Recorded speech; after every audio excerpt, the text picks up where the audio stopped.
You're now listening to the Something Good Podcast Network. Please press any key to continue.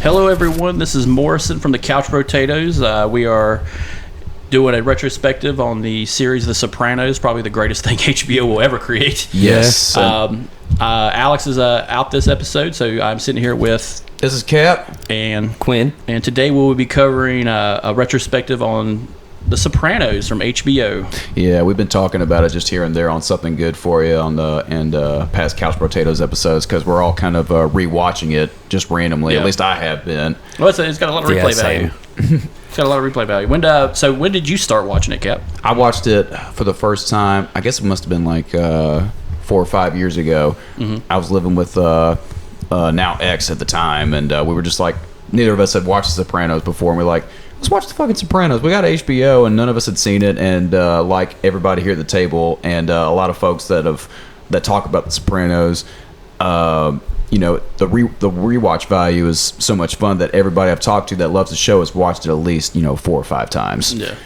What about you, Quinn?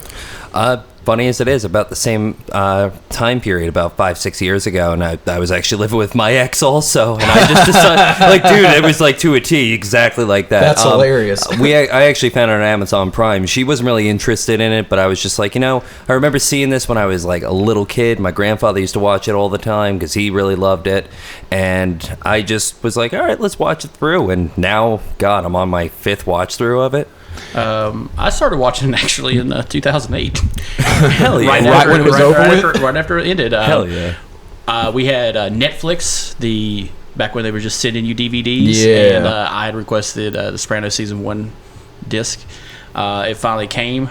You know how that? I don't know if you guys experienced that when you were younger, but we had the DVD version of Netflix. Yeah, I remember it. It took a fucking forever and a day to get a goddamn DVD I know to the fucking post office. But we got it. I sat down and watched it. Then I told my dad about it. I was like, hey, this is pretty good. I only watched the first disc, so it was only like 3 episodes, and I was just like, this is pretty cool. And then I said, fuck that, and just started bootlegging them. And got it from a guy he worked with who bootlegged the whole fucking series on a stack of like 5 discs. Hell yeah. And we had a DVD player that played like MP4s and stuff, so the whole format, you could put so many fucking episodes on a disc. So yeah, the way God intended. Yeah, the way God intended to be fucking stolen. But no, I was actually on an HBO kick for a very long time during high school. We didn't have HBO, but I would find the shows online where you could. I don't know if you remember streaming online back in the day through these like proxy websites, like. Oh yeah, 123 Movie, Solar Movie. I actually saw Taken a year and a half before it came out in the United States because it came out in Europe like 2 years earlier, and I'm just like, wow, this is a pretty cool movie. And then it came out like 2 years later. I'm just like, yeah, I've seen it. It's whatever. Shit. Yeah, I knew folks that would do that too. I kind of did all my HBO catch up around that same time. Like I watched The Sopranos, and I also watched The Wire around the same time too. The Wire for me didn't have a lot of rewatch value. It doesn't. Like I tried to rewatch it a while back, and I got through the first season. It was kind of tough. Yeah, that and a show I did watch a couple times over was Oz, which is about a prison. Yeah. Which actually came out a little bit before The Sopranos. I think Oh, sorry. Go ahead. I was about to say, I think the funniest thing, though, that I remember from Oz was that Peter Steele was actually in an episode. Peter Criss was, too, from Kiss. Are you serious? Yeah. J.K. Simmons played a white supremacist rapist. Yeah. The funny thing is Peter Steele was one of the guys that was in his gang. When the dude's coming... Teeth? Yeah. When the dude was coming back from his parole hearing, he pops in real quick and just grabs him. Yeah. It's a pretty neat it was a pretty neat show. A lot of characters are mismatched between, like... If you ever seen shows from Showtime, like Dexter, or some of the new stuff on like Stars, like Yellow Jackets and stuff, you'll see some of these people like flood in and out. A lot of the people from Dexter are in Oz. Well, I believe it. And a lot of people from Oz are in Sopranos and The Wire, and like a lot of HBO shows. Like I remember, like because it's all filmed on the same lot. Yeah, exactly. Yeah. I remember watching like I watched Entourage when it was like kind of fresh too, and I was like, and I would watch Sopranos afterwards and be like, that's the guy from fucking Entourage, that's the guy from The Wire, and this, that, and the other. So it was like all the same people for the most part. And like all those people, all those actors, went on to do other stuff with HBO, like Carmela Soprano, Edie Falco. I met her in Statesville. Jackie. Really? You met Edie Falco? Yeah, she came to a little shit vegan restaurant in 2008 during the election, and the guy I worked for was a huge Democrat, and they had the people that ran the Democrat office of Iredell County.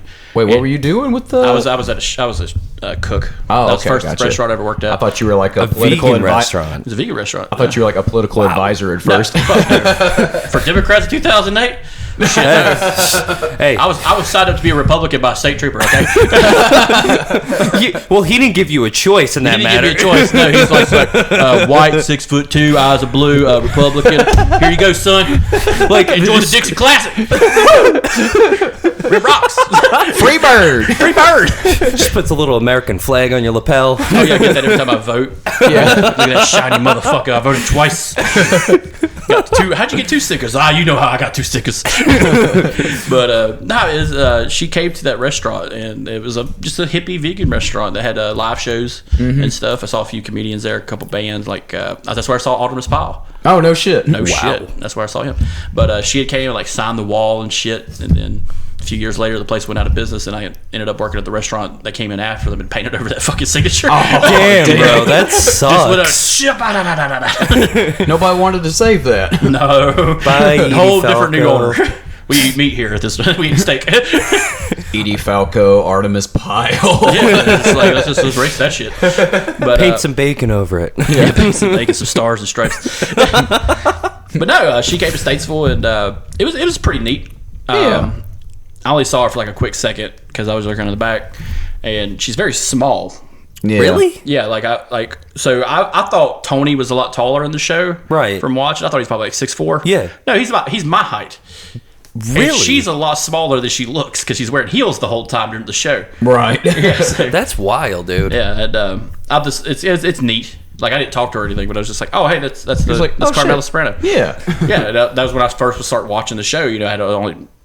I was going through season 3 at the time. I was just like, oh, okay, because she just started that show, Nurse Jackie, by that time. Yeah. Which is actually not that bad of a series. I was Yeah, watching she's a a little bit of it. Yeah. She's a drug addict. Yeah, I never saw Nurse Jackie. It's not bad. It's a pretty good show. Yeah, but going into this show, this came out in January of 1999. Yeah. So long ago. I know. It's just like, it's weird. Forever. Like with everything that was in like pop culture at the time, I would always see the Sopranos be referenced like with people talking about movies or people talking about TV shows, or like they would even make those kind of like references in the said TV shows at the time too, Oh, yeah. because it got so fucking huge. Yeah, so in the pilot episode, this is more of like any other pilot episode of a drama, is we get a narration from Tony. He's actually talking to a psychiatrist, Dr. Melfi, or Karen from the Goodfellas. From the Goodfellas, yeah. Just like if she kind of just upgraded to like mob psychologist. Yeah, and she's very cool about everything. She really is. I doubt if Tony handed her a bloody gun, she'd be turned on. Well, that's the thing about. Well, that's like kind of like this kind of relationship goes out throughout the whole series with like Tony and the psychiatrist. Yeah, it's a very weird like dynamic because he wants to fuck her.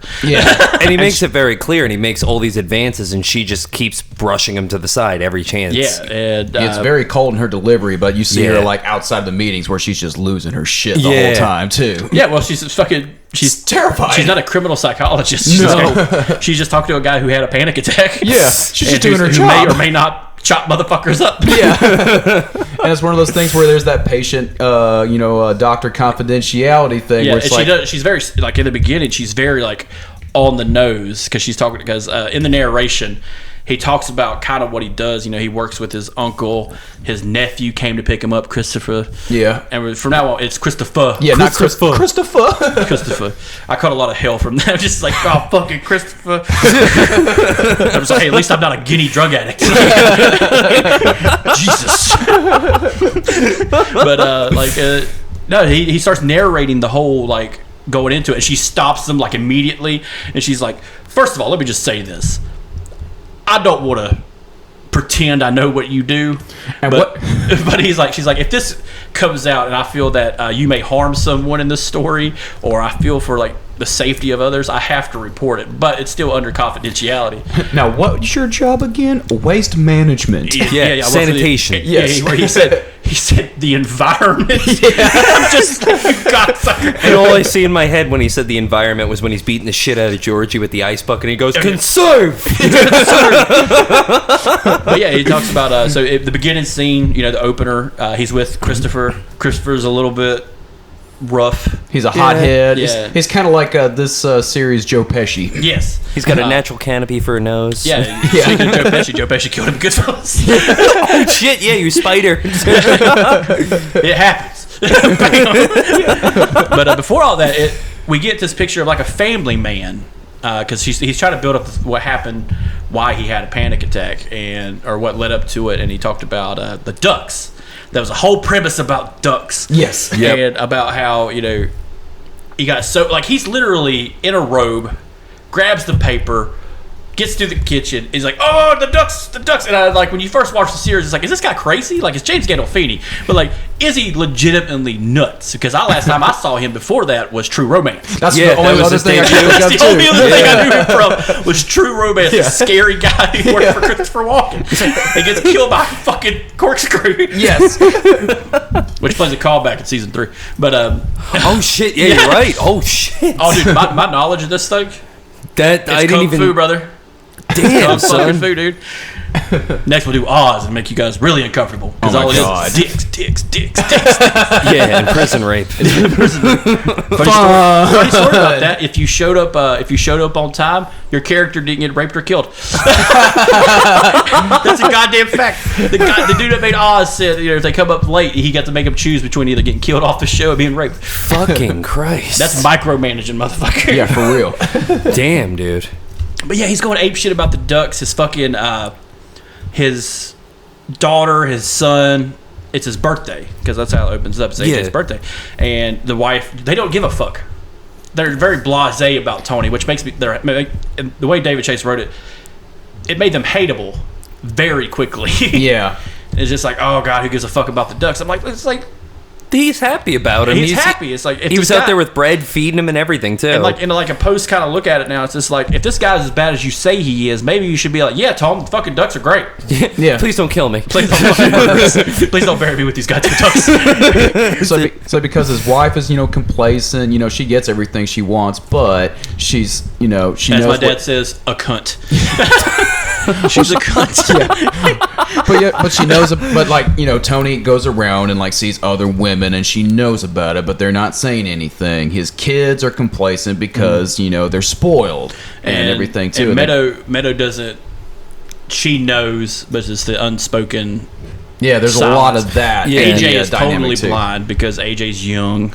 Of course. But he has no, like, the way they wrote AJ, he has no initiative in anything. He's No. got the personality of a brick wall. Yeah, there's like that one season, like I think it's 4 or 5, where he finally gets his shit together and he's got a girlfriend, and then she leaves him, then he just goes back to shit. Yeah. Yeah, for real. That's what always got me with that season. It's like, how was the beach? Oh, it was great. They had PlayStation 2 in the hotel room. By the way, I'm breaking up with you. And so he's telling this really cool story about the ducks and how he's happy and all this, and it kind of fucks with him a little bit.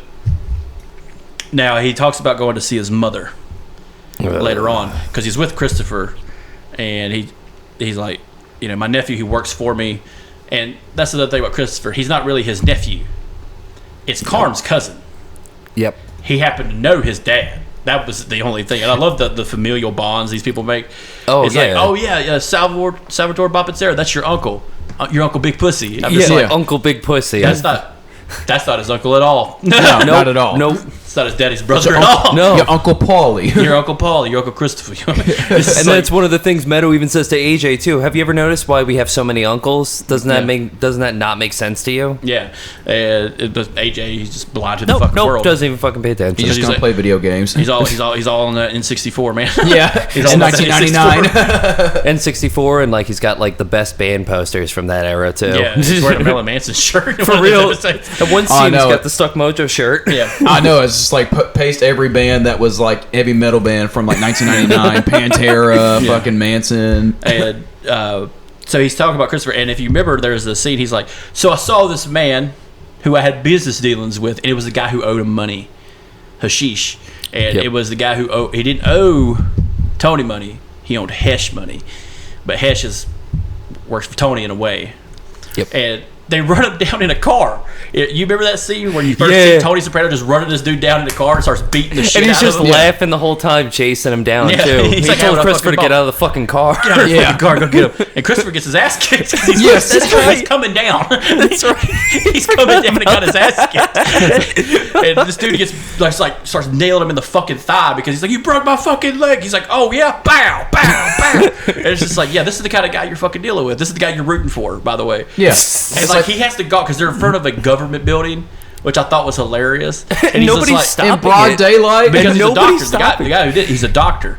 Yeah. And he's like, you'll find, look, and he points out a U.S. HMO, which is the old insurance from back in the day. But HMO was, I don't know if you know anything about insurance back in the 1990s or 2000s. It was a shit show. It's basically called like massive. Scorpion. I forget what it's called. It's some fucked up name they gave it.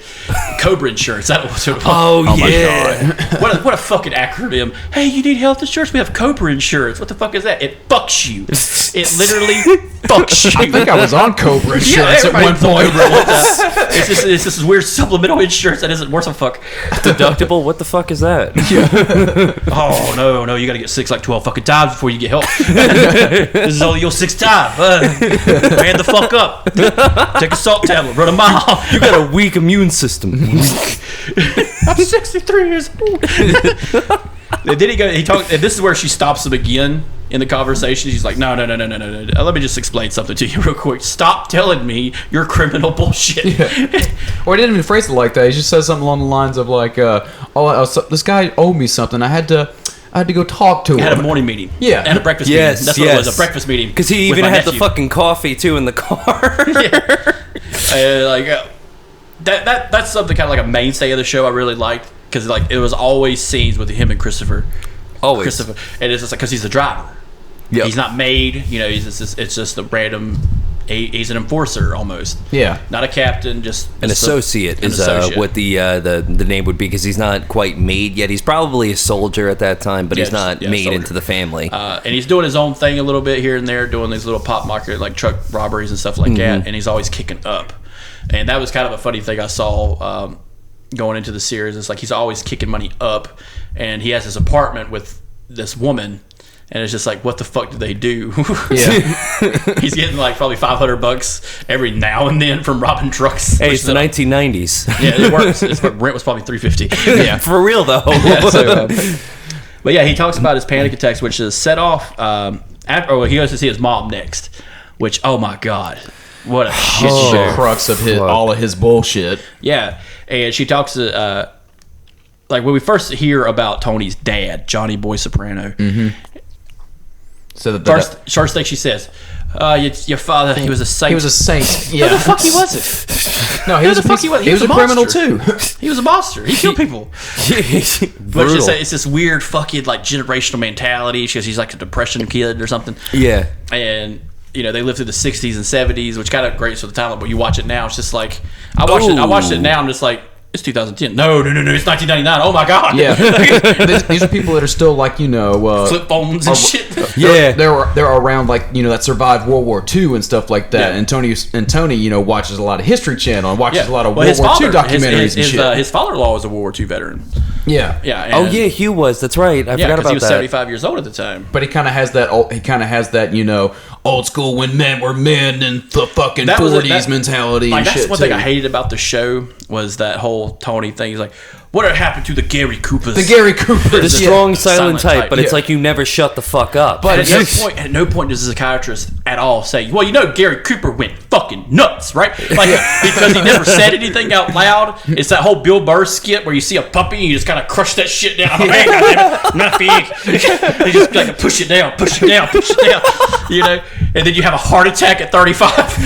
But that's what maybe you shouldn't have been stuffing all that stuff down. But that's what I love about the show too, is like they kind of tear apart that that masculine facade. The whole. Well, that's the great thing about like the show, because like at this point in time, there were no other shows like The Sopranos. No. Where your main figure is a family man, but also an anti-hero. Yeah. A criminal, and technically evil in all senses of the word, but as people watch it, you're relating with this dude. And this is kind of like the trope of like the 1990s too. Like there was no like cut and dry, good guys and bad Very guys. gray. Very gray area. A lot of gray area in the 90s with your Bill Gates, your Steve Jobs, your Bill Clintons. Your Stone Cold Steve Austins. Your Stone Cold Steve Austin. Goddamn right. We got to throw him in there. Yeah, everybody, like, the heel. The age of the heel, I think, would be the best term for describing the 90s. That's a really good way to put it. I think the 70s kind of was like that too. Like where like Yes. I was watching something where Quentin Tarantino talked about the difference between the 70s and the 80s, where like the 70s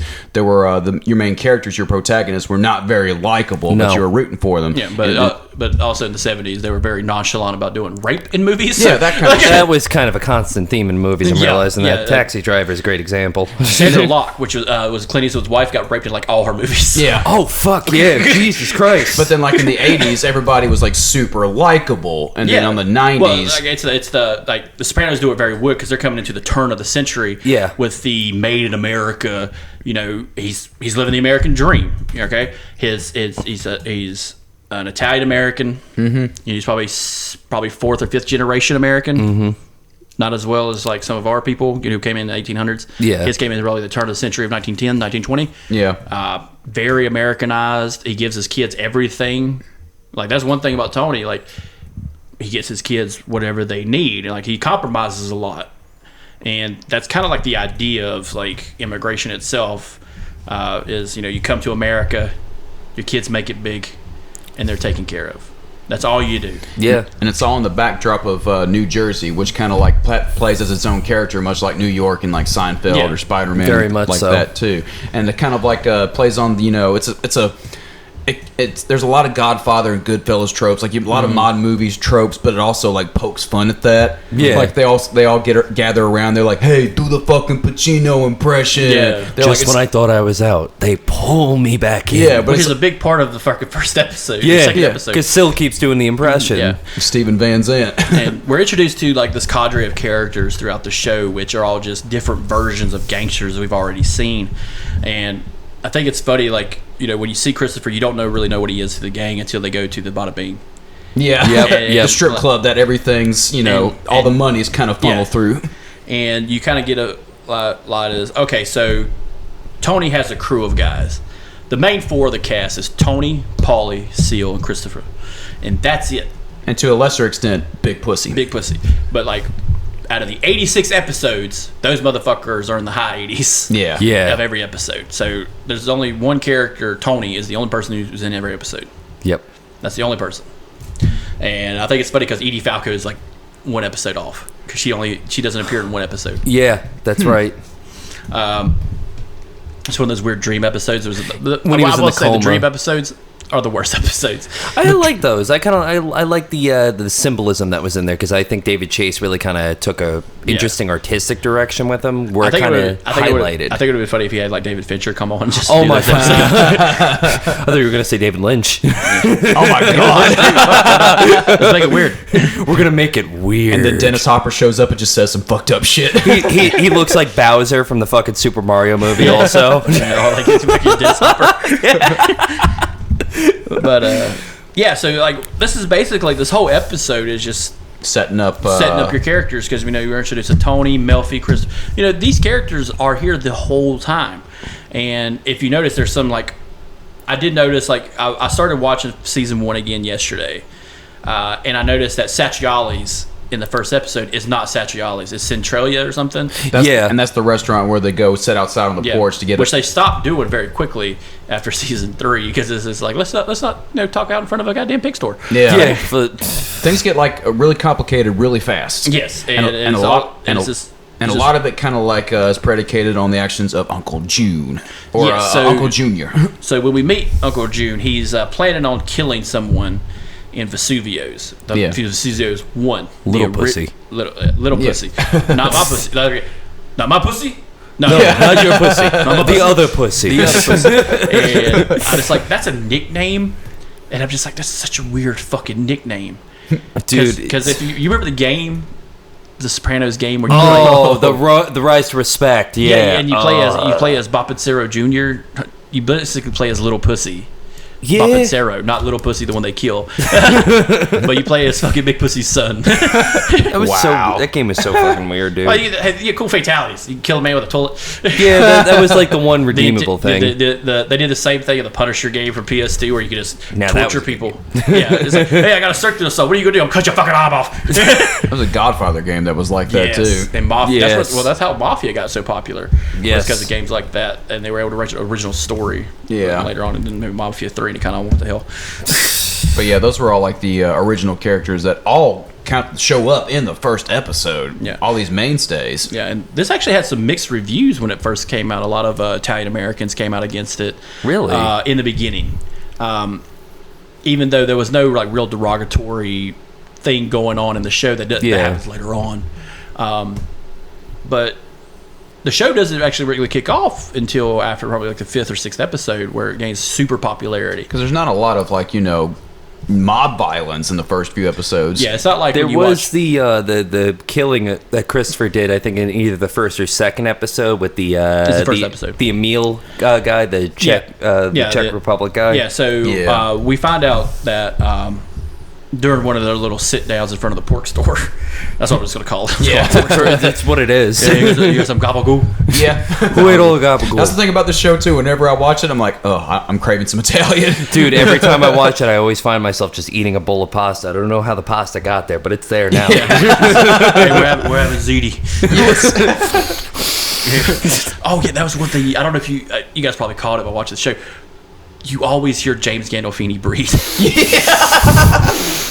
I mean, it's so fucking creepy. It's just the nose breathing. It wasn't like he was a mouth breather. He was just a heavy nose breather. It's just like that shit was probably real too. Because that's what real though, later on. Yeah. But yeah, so they're having a argument. They're having kind of an argument going into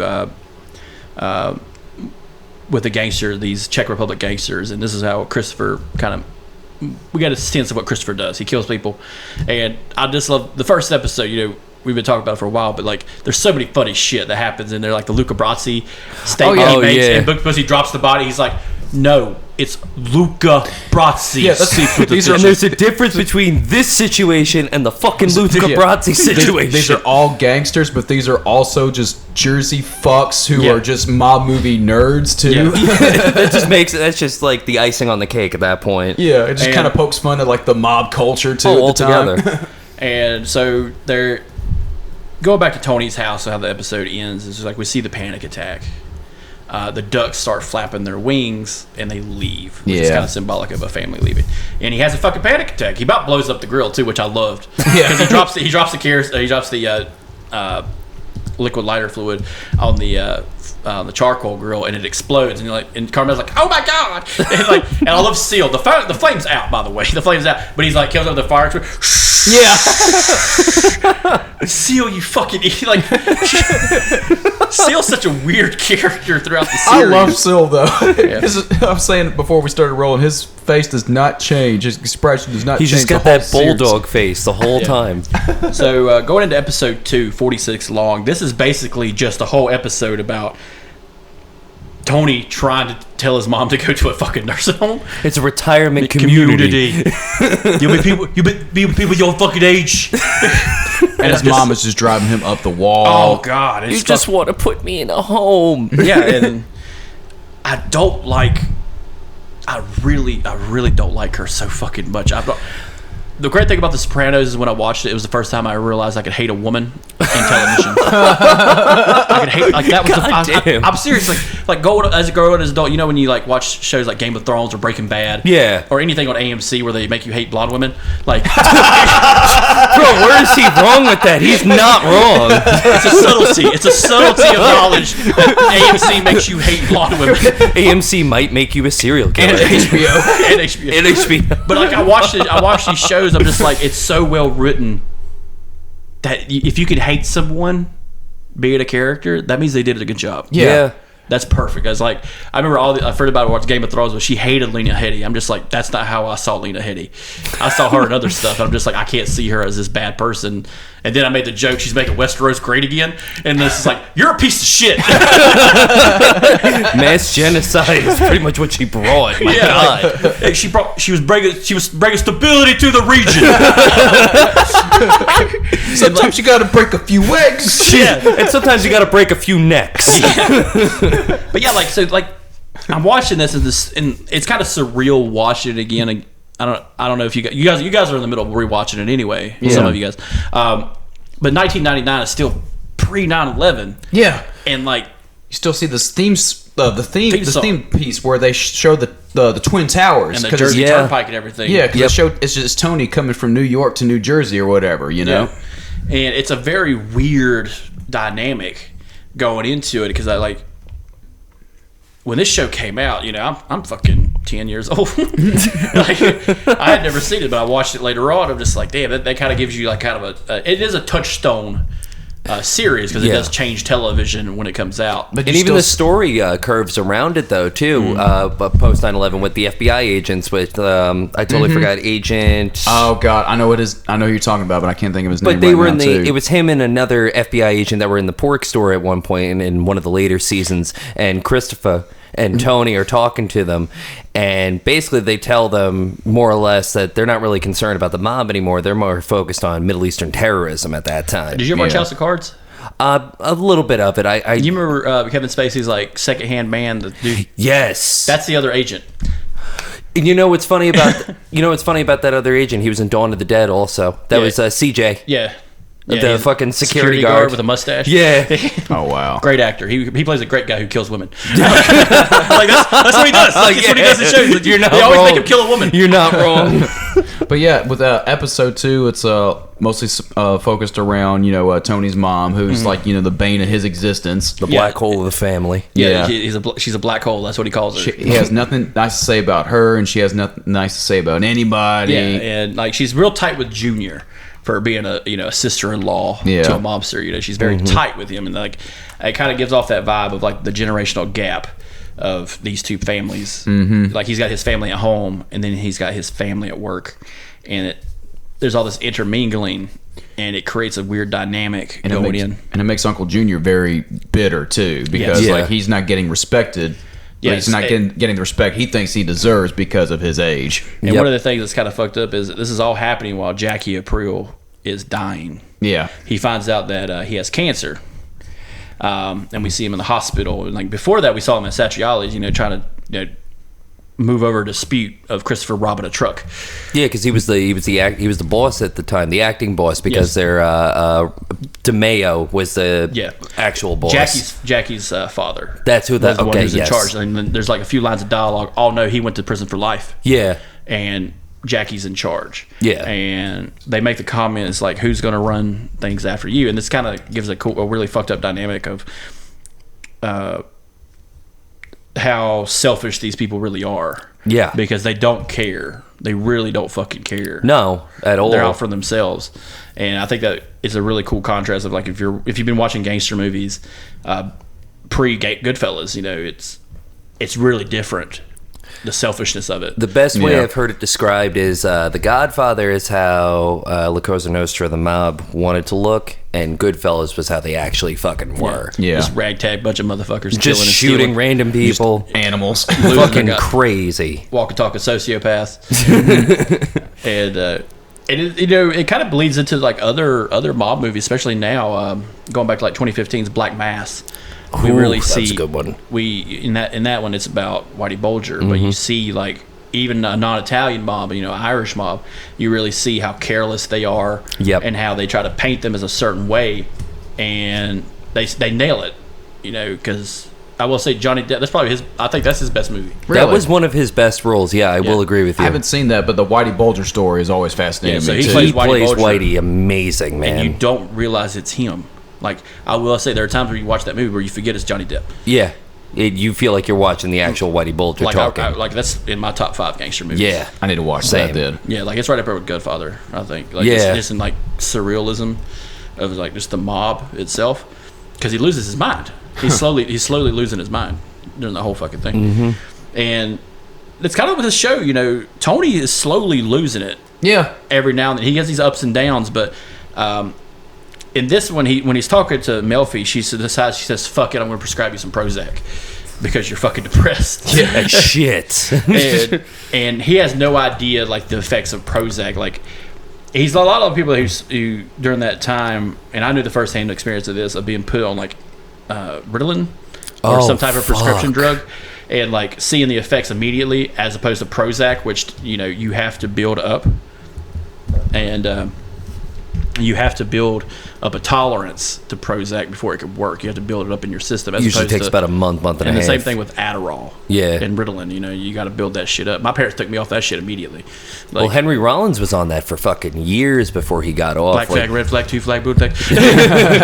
That's a Ritalin talk. I got so many fucking songs. I had no idea, but that makes so much sense. He was on it. They started him on it at like age 8, and I think he got off of it at like age 16. And it caused very adverse personality changes, which explains a lot because Rollins really is like a very closed off type of guy. Yeah, if you read of Get in the Band, it's very... He's very like straight to the fucking point. Yeah. And, we get a lot more exposition with some of our lesser characters. Our Palmese, Big Pussy. Yep. A handful of other characters that we rarely see. We actually see a core group of characters going into episode 3, which 2 of them are rats. Yep. So there's Ray Fatone, who had the glasses, he had the longer hair, older man. That's right. So Tony wanted him to take the job for Junior, to be the boss because he's older and had more knowledge. He's like, I can't do it. I got a kid who's sick, and that was the whole thing of it.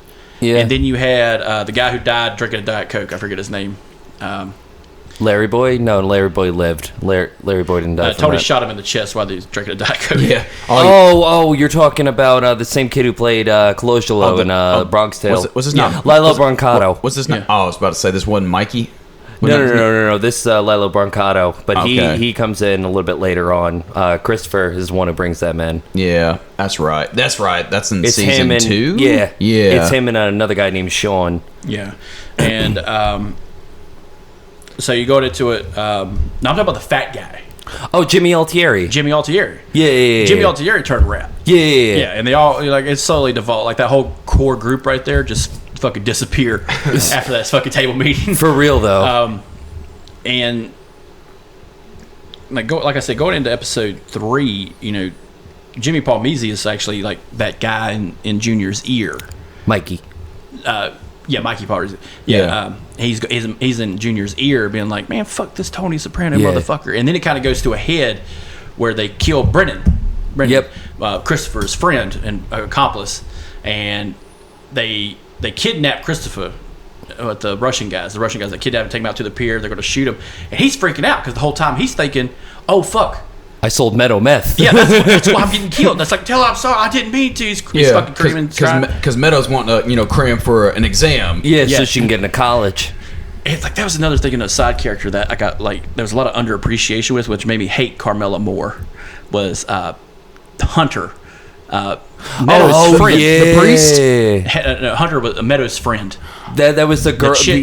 Oh yeah. That was in the chorus class with her. Yeah. Oh yeah. It did like all the extracurriculars with her and everything. Yeah, Which I thought go back and watch it. I'm like, damn, she's involved in soccer, volleyball, chorus, doing this. No bitch wonder is she's a busy. fucking bitch. Like Oh, dude. Yeah. Don't get me started. No wonder why she's on meth. she's on all that shit. She's got cramp for SATs and shit. Yep. And I just remember in season 2, she's hanging out with that priest. Oh. Carmela's hanging out with that priest. I forgot his name. Father something. It's an Italian last name. Father Cunt. Father Yeah, cunt. yeah, he tries to Father drink a wine. Yeah, Father may fuck your wife. yeah, exactly. He replaces the original guy from the pilot episode. Oh yeah, that's right. Yeah, Completely different priest. A lot of people from the pilot get replaced. Seal's wife gets replaced. Yes, that's true. I And remember that. it's actually Stephen Van Zant's wife too that comes in as a replacement. Yeah, and it's funny because if you remember, it's storming outside, or not storming outside, but she's with the priest, and the fucking priest said, wow, this Laserdisc really shows off the features of the movie. Oh, I know it. They're watching a movie about Laserdisc. Have you ever seen a Laserdisc in person? No. The disc is this big. Yeah. Jesus Christ. It's the size of an LP. No. What the fuck? Everybody's like, you had money in like 1999, 2000 when you had like the surround sound stereo with like these big From speakers American Psycho. Yeah, basically that, and that fucking Hip like to be square. yeah, and that giant ass CD player. It was all big. If it was Everything- big, Look at this, it plays DVDs. Everything was in glass. Yes. yeah, you know what? That is one thing I always remembered. Even the stereo systems too, from being like little and seeing like my uncles with that. That was part of being upper class, was seeing those big ass fucking speakers that took up like a chunk of the room next to the TV. Yeah. With like the CD player in between. Yeah. And maybe a tape player above it. All encased in a glass cabinet. Yep. And there's always the receiver, and then there was like the secondary receiver. And it had an equalizer on it, and you just kept fucking with it. Dude, I got fucking my screamed at. grandpa, I fucked that thing up all the time. I kept pressing like, Stop touching it! and he wouldn't give a shit. He's like, we're watching Star Trek. I don't care about the bass drum.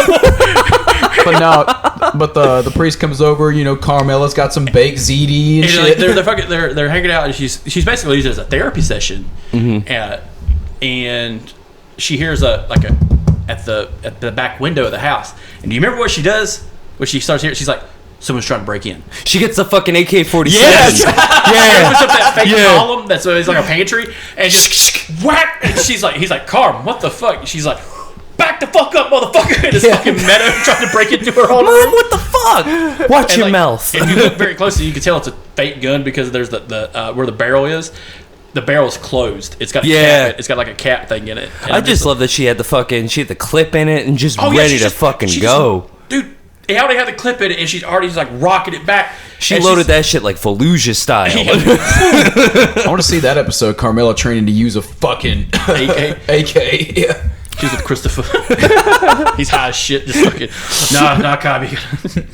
Oh shit! Oh my god. What was that? I think I like this, Tony. But going into the like I said, the show, we see a lot of like. I'm trying to say the best way to say this. Pieces of shit in every episode. Non-likable characters. Non-likable characters. You love them, but you kind of God, hate they're them really too. Piece of shit. God, I really fucking hate him. But Christopher, he realizes this was Junior that did it. That did the whole kidnapping him and taking him out to the pier and all this shit. Yeah, and killed Tony Brendan. takes it very rough. Yeah. And this is where Tony kind of confronts Junior. But before he does, he sees Parisi in the fucking car. And remember, he hits him through the fucking window. Pulls him out of the car and then takes a stapler. Gun. Yeah. Yeah. But I clamping still him. think my favorite line leading up to that point was, "Oh, so they still haven't found a cure for fuckface-itis, huh?" That was like the one thing where I'm like, God damn! Like he keeps calling him like a child molester and shit. Like You how just be the serious- total fucking asshole, and Mikey's just like smiling, like, "I could kill you right fucking now," Yeah, but that's your what he uncle wanted tells to do. me no. He wanted to Because he keeps trying to hit on fucking Meadows' friend. Yeah, that's right. Oh, no, Brendan. Brendan was the one. That was Brendan. Okay. This is Parisi, Junior second. Oh, that's Yeah. right. Yeah. And so if you remember, he takes that fucking staple gun, and wipes it and tosses it on the ground like fucking Michael Corleone, the guy. He just like drops that motherfucker. It just trots on off back into his Suburban and But drives off. he walks into Junior and he talks to Junior, and Junior gets really fucking uppity with him. He says, "Next time you come in here heavy." Yeah. And that's kind of like a pinnacle point. It's like when you say something like that, it's like you want your nephew, who's physically imposing, but also armed, to come back to tell you how things are going to be. You stupid old man. Yeah. Like It's pride. That's really what it was. Yeah. Because back in his heyday, he with him running with Johnny Boy, it's all pride. It's all respect. It's all about respect. And so this episode actually ends with Brennan dying. Yep. This is the one that ends with Brennan dying. And going into the fourth episode, it was kind of fucked up because Adriana goes to pick up Christopher from the hospital. Adriana Lacerva? Lacerva. Yep. Yeah. She's the niece of Richie April. Yep. on like a family tree wise, this family is very tight connected into a weird incest bush. Yeah. Well, go figure. You gotta stay with your own. You say that in every European accent, it makes sense. Yeah. You got to stay with your own. My God, it does. You bunch of blue blood bitches. Got Hey, that listen. Habsburg jaw. Listen, Ireland's a small island. They have boats. They invented boats. They got invaded by every Scandinavian nation. They left. They didn't stick around too long. All the Scandinavians left all the short people. Take them. We want nothing to do We with got them. the blonde, tall women. We don't want We're good. We don't want this fucking forest gutter trash. But speaking of Italians, gutter trash. Oh, God damn. So they go to Brendan's house and they discover that he was being killed. Around this time, though, there is a gap going on where at some point he gets his mom. Tony gets his mom into the retirement community, Green Grove. Yep. And Tony visits Olivia. And this is the plot. This is like the subplot of the whole thing, where she may or may not have tried to set Tony up to be murdered. Yeah, when she's telling Junior about him. It's still very vague, and you can't tell if like she meant to set it up or she just kind of set it just out of hand by accident. I and feel like Junior she just did. Just the Yeah. intentions, the fact that they focus on her face at one point, like when she's telling Junior about how he put her there, and that all the other guys, like Larry Boy Barisi and Jimmy Altieri, Paulie also, they all put their moms into the same place, Yeah, and so she's they- talking about it. And Corrado Jr. is just like, what the fuck? Yeah, it's like kind of like backdoor collusion. Yeah. And but yeah, man, it's so wild thinking about, like, she's such a black hole. Like, she is a black hole. She really is. And she's a big fucking monster. Manipulative as hell. You see where Tony gets it from. Yeah.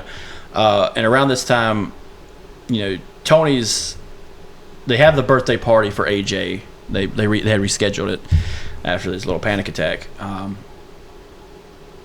And this is where we kind of really meet Carm's parents a little bit more. And I really love her dad. Her dad was like my favorite character for the longest time. I loved you. And he liked Tony. He loves fucking Tony. Loved Tony. That That's was like the son he coolest never thing. had. Yeah. And the Goodfellas mom. Yeah. Karen's mom. I was like, every time I see her, I picture her from Goodfellas. What kind of man stays out that late? And just Joe Pesci. Yeah, what kind of man stays out that late? You what kind of disrespectful people fuck. And he's like drunk as fuck in the car yelling at him. And fucking Ray Liotta's just laughing his ass off, starting the car up. They just speed Get the back fuck off. out of here. Ma! It just sounds like an engine revving up. Ma! But she's a terrible person. Like, Oh, 100%. the moms in this show are terrible Awful. people. All of them. All of them. Yeah, and like there's a weird part of the show they kind of like, I guess they throw away, was so Tony is with Seal and they go to watch Meadow play volleyball or whatever. Soccer. That was soccer. Soccer. But it's volleyball in the first season actually. Yeah, she's you're right. playing volleyball. You're right. They play soccer later with the child molester episode. Yeah. Yeah.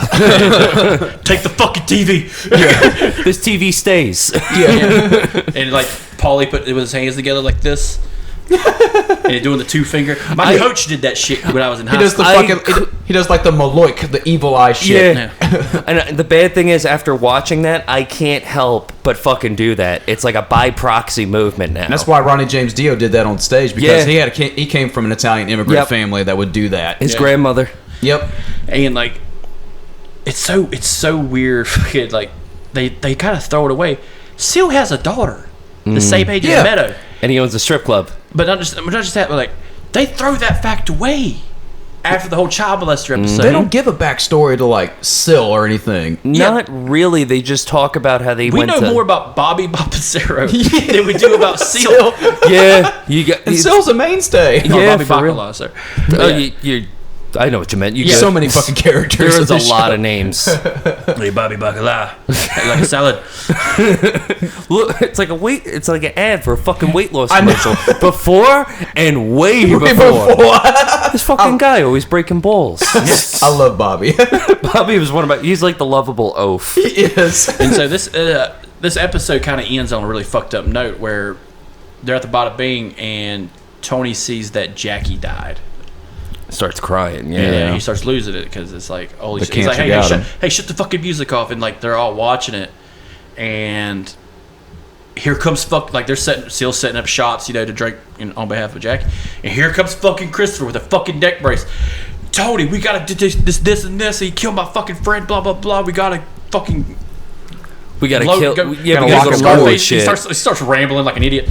And Tony just grabs that motherfucker by the neck, and he's so superimposing over Michael Imperoli that he grabs that neck brace, and you see like there's creases in the neck brace, Like where he's about to snap it. He's like, "You lucky Jackie died today." Yeah, you're lucky that a man. He's like, you're lucky that a man I love died today. Otherwise, I'd break your fucking neck out of that neck brace. Basically, what he said. And if James Gandolfini came up and did that to me, I'd be like, yes, sir, sorry. Please don't kill me, Mr. Gandolfini. Yeah, it's a guy. He's my size.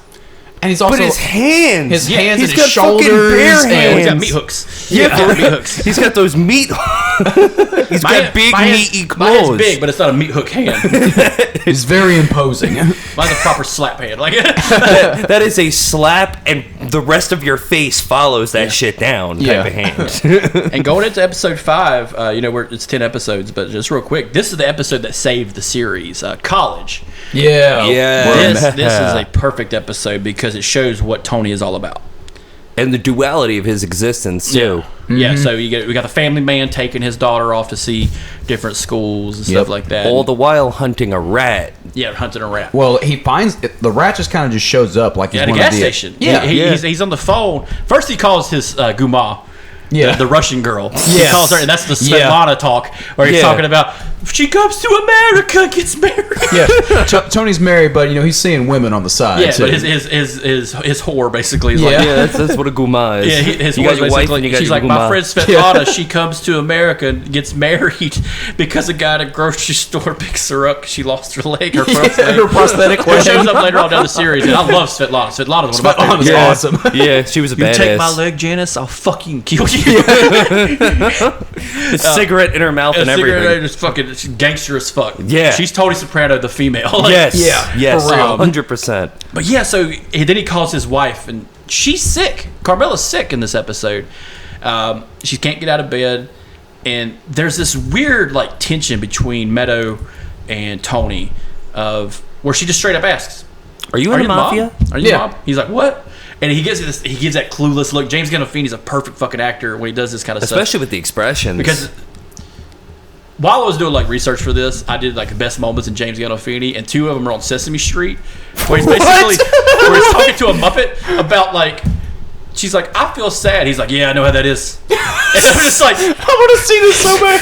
Him and Paulie are in the Sesame Street. yeah, him and Steve Schreiber, Tony Sirico and Steve Schreiber, Bert and Ernie. Oh my Yeah. god. Yeah, fucking Bobby Bacala and fucking Paulie Walnuts are Bert and Ernie. Yeah. Hey, Ernie, what the fuck you doing over here? What did I say about eating peanuts in the goddamn bed? But like, like he's talking to a goddamn Sesame Street character, and he's talking about like it's okay to be sad sometimes, and I'm just like, if I had saw that when I was watching this show, Is it okay to strangle a man and then talk to your daughter like nothing happened? like what the fuck? That is the most like confusing thing, like of all the people to have on Sesame Street. James Gandolfini, what is he from? Like the kids are gonna fucking ask. It's only 2 things: The Sopranos or True Romance. None of those things are for children. Neither are for children. All right, it's James Gandolfini. It's like having Christopher Walken on the goddamn series. Hey, I was in a music video. Let me tell you. No, Christopher. Hey, great. Hey, Elmo, you're a cantaloupe. Hey, Mr. Walken, you would tell you the truth about Italians? I was like, oh shit, now it's True Romance. It's Dennis Hopper doing the Oh my god. You know where Italians come from? I want a Muppet of Dennis Hopper to do the whole thing. That kind of goes in that whole thing. If you could watch anything and replace one character with a Muppet. Oh my god! I Fucking replace great. Christopher with a Muppet. Hey, Tom, we need to attack now. Oh, you son of a bitch! The new Muppet movie directed by David Lynch. Oh my god! Executive producer David Chase.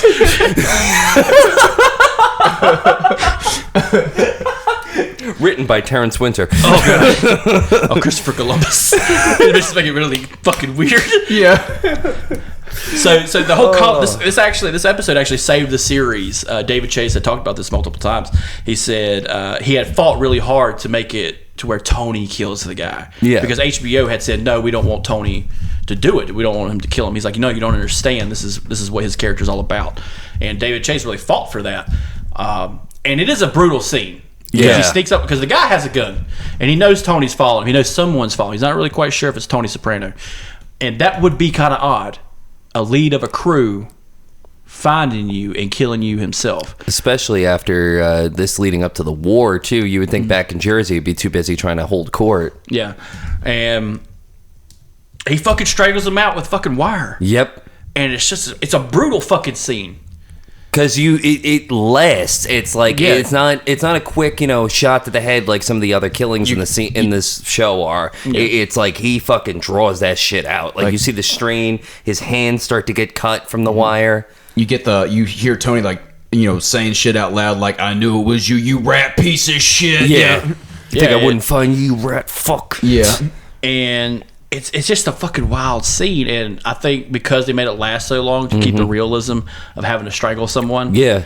Because, you hold someone by the neck long enough, they pass out, but if you keep holding on, you will kill them. Yeah, and that's the fucked up thing. It's like the guy does pass out, but he keeps holding for that extra few minutes. Yeah. Like, and he's basically using a garrote to do it. Yep. And that's so fucking awful. But then he goes back to his daughter, and his daughter asks, like, where'd you go to? And he goes like, oh, I went to go do this thing, yada, yada, yada. And what happened to your hands was her next question, too. Yeah. What the fuck do you care? Don't worry about it. Don't worry about it. Don't think about it. And I just like the whole thing of like she's going to these colleges like to do interviews as kind of like an ask from Carmela because she wants to go to Berkeley because she said that to Hunter. Yeah. And fun fact, Hunter is David Chase's daughter. No shit. That's why she's in the series. No shit. That's and cool.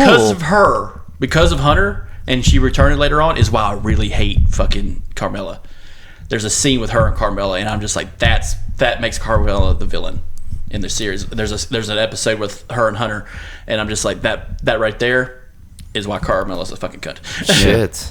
But we'll get to that in like season 4. I'm still in season 3 right now. Yeah.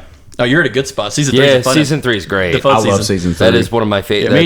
That's the Pine Barrens season. That's the Mercedes dealership girl he was fucking around with. Yeah. Oh my god. A lot of shit going on in that where episode. she throws the fucking steak at his head. Yeah. She's a fox, but god damn. She's nuts. It seems like every woman I've dated up until this point. Okay, going into the next episode is Pax Soprano, which Tony suggests that Uncle Junior be made a new boss. So this is the whole scene where he goes in to the restaurant that Junior's in. Mm-hmm. He's got a handgun. He's ready to rock. He's coming in heavy. And he tells him, he's like, because this is after Jackie dies, he tells him, he's like, you should be the boss. And they make an agreement. But he hugs Junior in front of his crew to kind of like that false sense of security. But he says something in his ear. He's like, but this and this is mine now. Yes, for a I'm percentage. running this. I'm running this. You can do whatever the fuck you want, but this is the price you're going to pay for me to say that it's okay for you to be the boss, or I will fucking kill you. And in a way, that's really a Machiavellian move in the sense of he's making Junior feel like he's in a position of power, but still he's actually calling the shots. Like he's appeasing on the surface, so everybody in Junior's crew doesn't exactly know his true intentions. He keeps that abysmal. Yeah, and also going into this, Tony's, it's kind of a weird episode. Tony's like sex life kind of goes to shit because of his fucking therapy because he keeps thinking about shit too much. Yeah, especially about the therapist. Yeah, and they kind of settled the dynamic very quickly between him and Melfi because she's like, look, I'm not. This is never going to happen. And it's kind of, and there are some episodes where you kind of wish things would happen. One of them is the Employee of the Month episode. Oh shit! Oh my god! Yeah, that's season 2. Yeah, that's a rough episode because what happens to Melfi, and I go and watch it. I know what happens, but at some point, I'm just like, tell Tony, just fucking tell him. Just be out. She wants to so bad. Oh yeah, she does. That's the fucked up part. Yeah, she's like, if she tells this one man, a fly landed on her wrong, he'd fucking annihilate every fly from here to Jersey. Yes, he would. He'd kill every fucking one of them. He And wouldn't that give a broke shit. my heart when she didn't, because it's like he at that point, having that guy just get bumped off, that wouldn't have been the wrong thing to do. He already No, of all the committed. characters you could kill. That motherfucker deserved it. Yeah. Kill that son of a bitch. Yeah, and this is a big exposition episode on like the power structure of Tony and Junior. Yeah. And a lot of divvying up, because earlier on Tony and Junior had talked about Christopher, robbing Junior's trucks. Junior had made the fucking comment. He's like, no, he works for me now. And even Tony, even Christopher being a fuck up, he's like, you're fucking joking. Fuck no. Like, that's how much, the weird dynamic between Christopher and Tony that develops later on, especially in the season that you're in, season 3. No, he loves him. He loves him like a son. Yeah. It's basically his son. Yeah. Like, in a weird fucking way. That's The son that's not a fuck up like AJ. Yeah. he's still a fuck up, but he's not as bad. To a degree, until it comes to, heroin. Going down to the episode 7, Down Neck. This is where we find out that Tony Jr. has ADHD.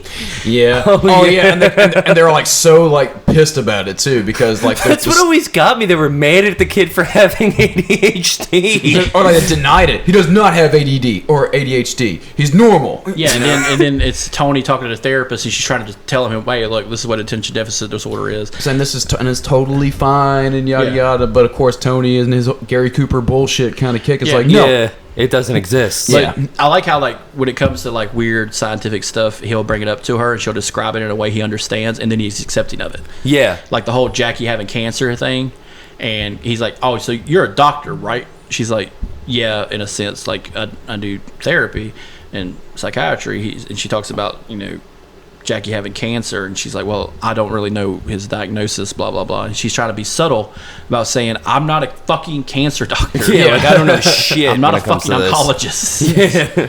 And he gets to that point where a lot of people get frustrated, and I've seen it kind of firsthand, is why is this happening? Yeah. Why can't you fix this?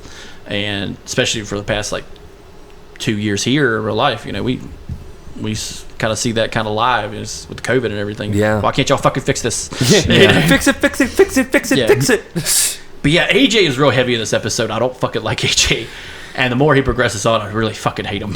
He seems like the fly on the wall that you're trying to get rid of, but you just simply can't. Yeah, and he's Meadow is still progressively being more of a cunt. Yeah. Yeah. It's Being- like both of his kids are kind of like the product of Their parents. their parents, but there's privilege and discontent and no awareness of Meadow kind of is aware of some things, which happens in like season 3 when it comes to like relations with different cultures and communities and stuff like Yeah. that. But And we get a lot of the background of Tony as a child. yeah, We get a lot of There's a lot And of with flashbacks where she threatens to kill Tony multiple times when he's a child. Pulls a knife on him too, man. It was a prongs. It was. Oh yeah, for the roast beef they were making, or the food they were making. That's right. Yeah, she pulls that out and fucking says, I'll stab you in the fucking eye, and it's like, God damn, what a cunt. Tony would even say it in like the sessions. He'd be like, "There's no love in this woman's heart." Yeah, she's fucking dead to me. Yeah. And like we see that later on when she dies, and like they're doing the whole like Godfather Undertaker scene, and he's just like, how does she want to be remembered? Nothing. She gets fucking nothing. Yeah. And he's like, what's the cheapest box you got? I just love the part. Opposite of Don Corleone. Yeah. I just love the part where Janice is trying to get everybody to say good things about her, and you just feel that fucking tension in the room. Yeah. And Tony's looking at her like, Janice, Shut the fuck up. stop it. And this is what I really liked about the Forgotten Soprano. What is her name? Not Margot. Their sister. Oh, Martha. No. Barbara. Yeah. Barbara Soprano. Barbara. Yeah. Fucking fantastic character. The best out of the kids. She's only in a handful of episodes. I think she's like in 10 episodes over the whole fucking series. Yeah. She knows what's up. Doesn't fuck around with And she anything. tells Janice, like, firsthand, let Tony handle it. Yeah. Yeah. And because she got out first. She was the first to leave. She's the youngest, actually. Mm-hmm. And she didn't see what Tony saw, but she knew what was up, and that's why she dipped. And I hate that she didn't get a lot more airtime. Me neither. Me too, because I really liked her character. She was like the voice of reason between Janice and Tony, and the voice of reason that Tony never got. Yeah, because she wasn't around. Yeah, and she's close. She lives in a place called Brewster, which isn't far from North Jersey. But she did get far enough away to not be part of everything. Yeah, she kind of detached herself. And they recast her later on, going into it, which was kind of weird. Yeah. Very subtle, but Yeah. you don't Still notice throws you really. off. Yeah. But yeah, so going into, and this is kind of one of my favorites episode of the season, episode 8, The Legend of Tennessee Multisanti. Oh, is this the This is the flashback? episode. I have no arc. Oh yeah, when Christopher's like, so Christopher's trying to write his life story and sell it to Hollywood. Yeah, so John Favreau specifically. Yes. Yeah, so like it starts off with the pastry Oh diner. my god! And that's where we see who was it? Vito. Vito for the first time, but he's called Gino in that Yeah, scene. Gino, hey Gino, I got your order right here, and Christopher's fucking losing it. So Because he had a fucking line of people, and like he was next, and the dude still fucking chose somebody Oh, I know else. it. Like what a douchebag! and he goes over to the door, turns the side from open to close, walks back there, shoots him in the fucking foot. The same thing that happened to him in Goodfellas, and that's where he says a lie. Hey, it happens. Yeah. And the fucked up thing is too, he makes him like at gunpoint while popping off rounds, give him fucking specific Donuts. pastries Yeah, and like, shit. put him in the fucking box. I want a few Schwiedel, put like 8 Napoleons in there. Yeah, the Bear Claws. Yeah, he's still like a soldier. He's not getting anywhere, and he's bitching about it to like everybody, like from Paulie to Big Pussy. And Yeah. they're like, I feel like my life doesn't mean anything. Like, oh, you want your story to have an arc? You know who had an arc? Fucking Noah. I just love how Paulie breaks it down to him, because Paulie actually becomes like the person to give him advice. He's like that cool uncle where he kind of comes in. He's like, listen, kid, not everybody's got an arc. I mean, look at me.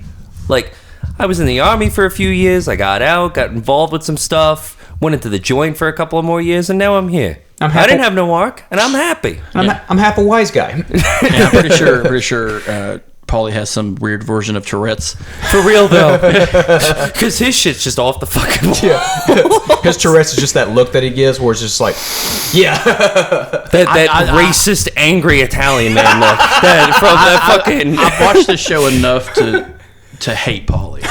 Well, the fucked up thing is, I really hate his character. out of But I love everybody, Paulie, too. out of Yeah. everybody on that show, Tony Sirico is the only one that ever really was in the mob. Like, Yeah. for real, he was in the Gambino crime family. You can find old photos of him, and dude, he was fucking dieseled when he was younger. Dude, he was tough looking in the show. Yeah, Like, he there's did- like when he has when he had that weird moment where he's in his fucking apartment. Oh, yeah, his little house, and he's just fucking curling, and he's just like and he's just fucking. He's got guns. he's got old dude. man strength. Yeah, for real. And he's probably the most Jersey Mafia dude on the show with the tracksuit every episode, and the haircut. That haircut is fucking great. I keep joking with Mikey and telling him that, Get the dude, wings. you're gonna get the fucking Paulie Walnuts look is graying on the side. So I'm like, just roll with that shit. Gray the rest of it. You heard that, Reed Richards? Yeah.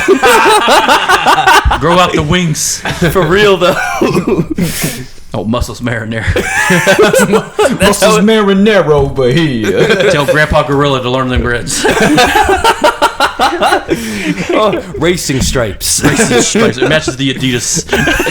Yeah, that's what he needs to do that and wear a tracksuit on stage. Constantly. We've never seen him outside of a black and white Adidas tracksuit. Yeah. He's got an Adidas tracksuit for every day. Oh no, it's a Red Monday. Wearing sensible shoes like Paulie Walnuts. Oh my god. I'll get him on the show. I guess. Respect the drip. Respect the drip. What is drip but swag persevering? You remember that fucking joke? Yes. Oh, it still holds up. Still holds up. What is drip? Oh fuck. But yeah, so this is where the FBI kind of pays a visit to the Soprano house. Too. Yep. Hey, Christopher. This is, we get a kind of a backstory in Dr. Melfi on this too, where she's hanging out with her Wonder Bread Italian friends. Yeah. That's what they're called. Like the David Chase even said, he's like, oh yeah, these Wonder Bread Italians. Yeah, because They're too Americanized. Yeah, too Americanized. Forgot about the culture. Yeah, and we get a little bit more backstory on Tony's neighbor. Yeah, because isn't the neighbor part of the Wonder Bread group too? Yes, Dr. Kuzumato. Yep. Hey, Kuz. And he gets like, stop calling me pussy. He's called a pussy the whole time. Hey, Kuz. And like, it kind of gives this kind of weird aspect of how could you, and they're kind of guilting her into being a therapist to Tony Soprano. Mm-hmm. And they're doing these poking and prodding, and she's still trying to keep her professional zeal throughout the whole thing. She's like, look, goddammit, doctor patient privilege and all that stuff. Like, he's a patient, And they're just like, come on, fuck it. And she's like, rules for them, but not for us when it comes to the law. We can break these white laws, but you guys get mad when they break the blue law, these blue collar laws. And it kind of creates that weird generational aspect you see in a lot of stories of, the older generation immigrants versus the new generations that come up. And there's like a divide in how they're made. It's just like a good version of this. I saw a comedian was talking about it. It's like his Asian parent. Well, a great example himself now. A great example of it would be it's kind of a metaphor in and of itself for the mob at that time too. Because if you look at the mob during the 1940s up until the 60s, it's a completely different mob than the 70s up until the 90s. Because that's when you get your John Gotti's, your Nicky Scarfos, your very out in the front. They want people to know who the fuck they are. Yeah, as opposed to like your don't talk about it. Yeah, like your Rothsteins. Yeah, your Gambinos, your Lucianos and stuff like that. Yeah, exactly. Capone's and all them. Capone was a little bit more out there, but that's because he was untouchable. But still, and it's like, Chicago too. Nobody fucked around without his approval. Well, and that's the same episode where they Tony goes golfing with the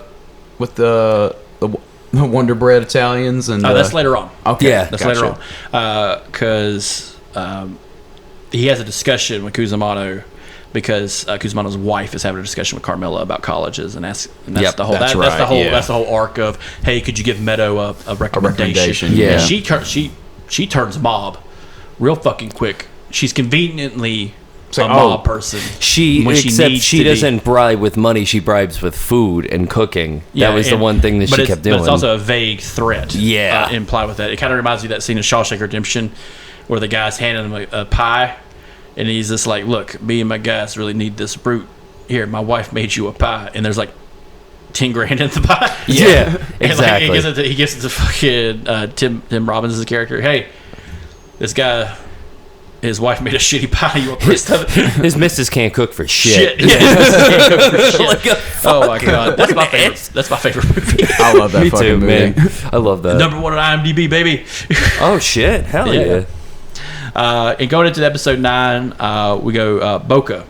When Carmela gets to hear certain intimate details of Junior and his long-term girlfriend, Roberta Bobby Sanfilippo. This is the golfing scene with Parisi, Junior, Tony, and he's making fun of Junior for eating pussy. Which is so ironic to me. Which is so dumb. I mean, like, it's like hindsight. I guess, we live in 2022. Exactly, but back in the day, that was I guess that's a sign. That was a sign of weakness. But even then, though, I mean, people were still doing that. Like, that's what throws me off. Like, I guess in that culture, that's a sign of weakness. But that still throws me off, man. And there's all right. So in the golfing scene, Tony is antagonizing. He's his normal repugnant self, and that's something about Tony. I think you notice very quickly is he'll just poke that bear. Yeah, until he snap. If he's not happy, no one should be. We find that out like later on when he's with when Janice is married to Bobby, and he's talking about her illegitimate kid. The friend, poor baby. Boo, where's my mama? Yeah. And like Janice is trying to keep her shit like on lock because she's got stepkids and one on the way, and she's trying not to be Olivia. Fucking snap. And then fucking she cuts that fork. I'll kill you. Son of a bitch, I'll kill you. And like, oh my god, what a fuck like that.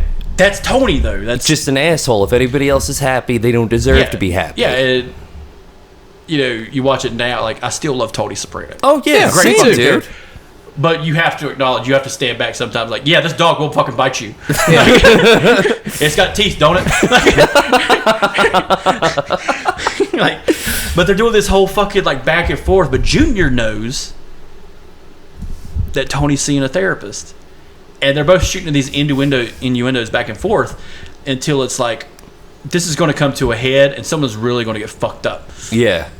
And like these two are the longest lasting characters of the series is Junior and Tony because they last up to the very last episode, and they both kind of beat the odds when it comes to the story of the mafia. It's just like you either end up in dead or jail, and it's just like we don't know what happened to Tony.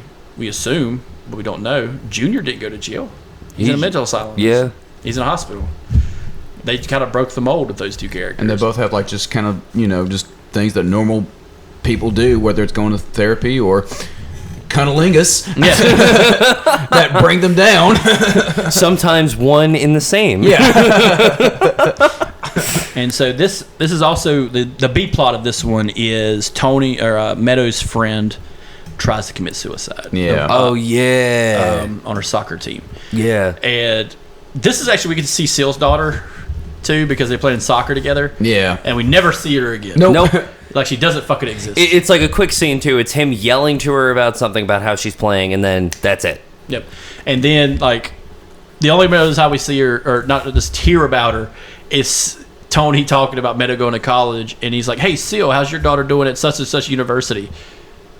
That's it. Yep. But is this the same episode where like she's wanting to commit suicide, and then we find out about the soccer coach, or is that later on? Okay. So with the undertone of this one, the B plot kind of takes over from the A plot of Junior. Like it's the two family dynamic. Yeah. His family and his mob family, and they kind of blend in this one because the coach is wanting to leave, and they don't want the coach to leave. He's very important, but they try to bribe him with TVs and stuff. Yeah. So Meadow has her friend over at the house, and she's very skittish, a little bit off, and that's when Meadow says she tried to commit suicide because she had sex with the coach. Yeah.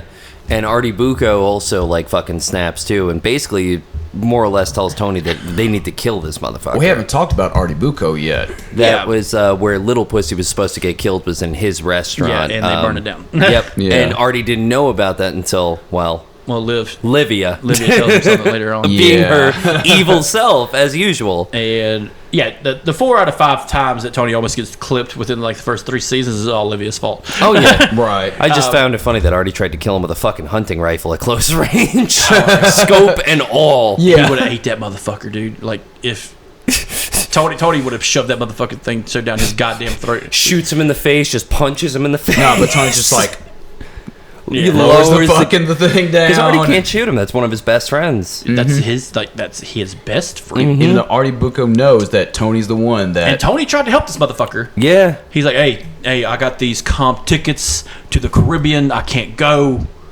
I want you to have them. You're my friend. And he's like, awesome. Thanks, Tony. I need to get out of the restaurant. Me and the wife, we really could use it because of that restaurant life. If you've ever worked in one, the people, if you're owner operator, it's a rough life because you're there all the time. You live in a restaurant. Yep. But it's under the guise if they might shoot someone in this fucking restaurant. And Artie knows everything about what Tony's doing. Yeah, but he's blind to it, unlike his wife. Yeah, she calls him out on practically everything. Yes, she's like, you can't accept fucking tickets from the Don of North Jersey. Yeah, from Tony fucking Soprano. And then she goes off and tells fucking Carmela, yeah, I fucked him. Yeah, in high school or whatever. That's right. I'm just like, you stupid bitch. You stupid fucking bitch. And like the thing is with Carmela, it's like she's calm, but you can see in her eyes she's fucking smoking, burning. Because like she's gonna kill it's not only him. she said she fucked him, she's like, yeah, I just fucked him, but I made my choices and I'm happy with them. Knowing Carmela is seething with her choices and seeing red. Yeah, because she's married to Tony Soprano, but he's constantly fucking around on her, and like she's kind of stuck. As opposed to Artie's wife, who can do whatever the fuck she wants because she's not mobbed up. Yep. She's not tied to La Costa Nostra. And she does do whatever the fuck she wants. Yeah, she For real though, she fucking scares the shit out of me in that series, dude. Yeah. But it comes to the head with the whole hand scene. Yeah. When Carmela's like, yeah, oh yeah, that right there, that snap. Oh my god, come here. It's like, oh, you condescending bitch. I told my dad, I'm like, what is the sound of one hand clapping? And then I point at Carmela.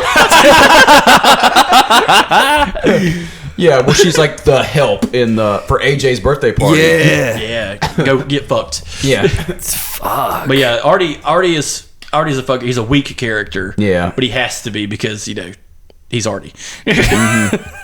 He's already fucking buco. That's so sad too. Well, he's crying his fucking eyes out talking about Vesuvio's being burnt down, and they're just like, well, you got insurance, and right? And Christopher, drunk and high as fuck, just says, it could have been fucking worse. Like, And like, he's like, hey, it's better to have it burned down and you can rebuild it. People are just not going back. He's like, and everybody looks at him like, what the fuck are you talking about? But Ari kind of comes back. He's like, why would people stop coming?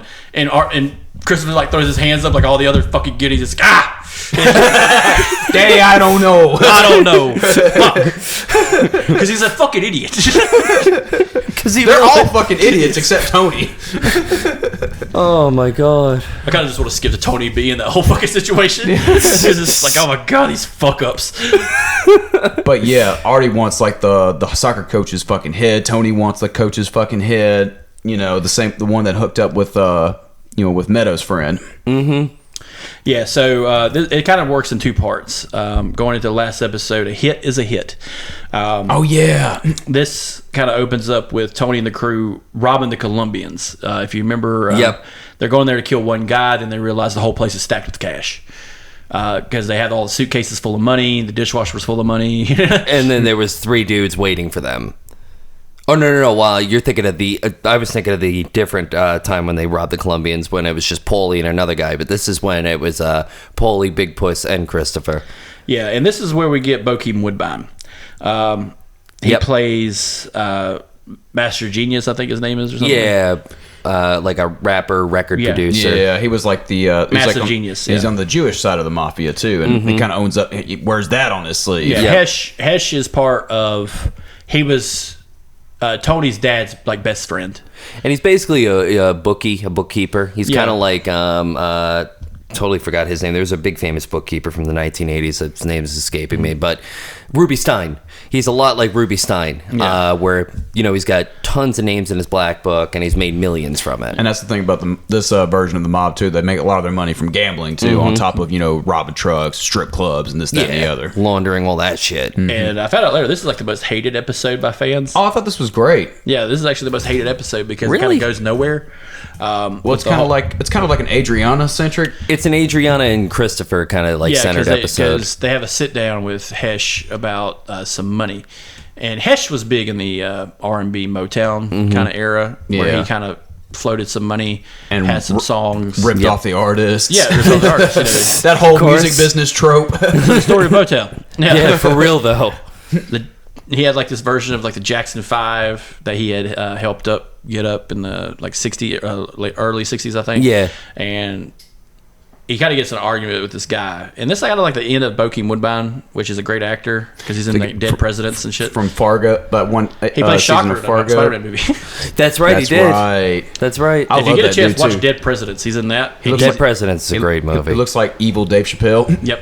He's evil Dave Chappelle. Well, you remember what he did in fucking Dead Presidents? It's Cave to Bell. You remember what he did in Dead Presidents? Fuck, he kept a Vietnamese head in his fucking bag. That's right. Oh shit, yeah. And they told him, "Hey man, get that stinking shit out of your goddamn bag." He's like, "If I get rid of this, we're all gonna fucking die." Yeah. And like, remember, he digs a little hole and puts the head of a dead Vietnamese soldier in this hole and starts burying it, and then a mortar fucking hits them all. Yep. And 3 of them die. And he's like, "What did I fucking say?" And in this episode, he kind of plays like a Suge Knight role. Yeah, he's like Suge Knight. Exactly like Suge Knight. Without the Snoop Dogg. Yeah. He's got murder. He's got like a gun in his fucking like glass case. Yeah, He has Christopher try out and he shit. has a couple golden guns. He says some weird shit about Godfather 3. Yeah. It's so fucking stupid. Oh no, I thought Godfather 3 was underrated. It wasn't. It was terrible. No, it sucked. That was a god awful movie. It sucked. It's fucking terrible. All I think about is Francis Ford Coppola's daughter being in it and her just getting shot and dropping down and going, "Dad?" Yeah. Just no emotion, blank. She's built for directing, not fucking. Yeah. And the acting. fucked up thing is that was supposed to be Winona Ryder's role, but she was busy with another movie. Yeah.